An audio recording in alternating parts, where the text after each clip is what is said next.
Selain bertemu dengan Presiden Republik Prancis Emmanuel Macron, Presiden Joko Widodo juga menyempatkan pertemuan bilateral dengan Perdana Menteri Belanda Mark Rutte di sela-sela gelaran KTT G20 India. Dalam pertemuan tersebut, kedua pemimpin membahas sejumlah kerjasama antar kedua negara, yakni bidang pembangunan dan ekonomi. Presiden Joko Widodo menggelar beberapa pertemuan bilateral di sela-sela kegiatan KTT G20 di India, salah satunya dengan Perdana Menteri Belanda, Mark Rutte. Jokowi membahas sejumlah kerjasama antar kedua negara yakni dalam bidang pembangunan dan ekonomi.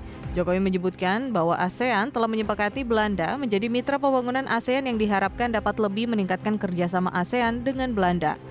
Dalam bidang ekonomi, Presiden Jokowi berharap agar Belanda dapat memberi dukungan kepada Indonesia untuk mengembangkan teknologi rendah karbon. Mengutip keterangan informasi Sekretariat Presiden, Jokowi berharap Belanda dapat mendukung pengembangan teknologi rendah karbon dan konversi PLTU ke energi terbarukan sebagai tindak lanjut kerjasama JETP serta mendorong penghapusan EU Deforestation Regulation agar tidak ada diskriminasi komoditas utama Indonesia.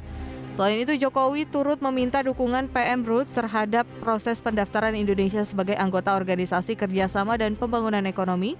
Jokowi menyebut saat ini Indonesia telah melakukan sejumlah reformasi ekonomi yang sejalan dengan persyaratan OECD. Selain itu, Jokowi turut menyambut baik investasi Belanda untuk membangun Center of Excellence di Kota Solo hingga rencana penyelenggaraan KTT dalam bidang energi baru terbarukan dan iklim. Dalam konteks ASEAN, Jokowi menggarisbawahi bahwa ASEAN telah menyepakati Belanda sebagai mitra pembangunan ASEAN. Berbagai sumber IDX Channel.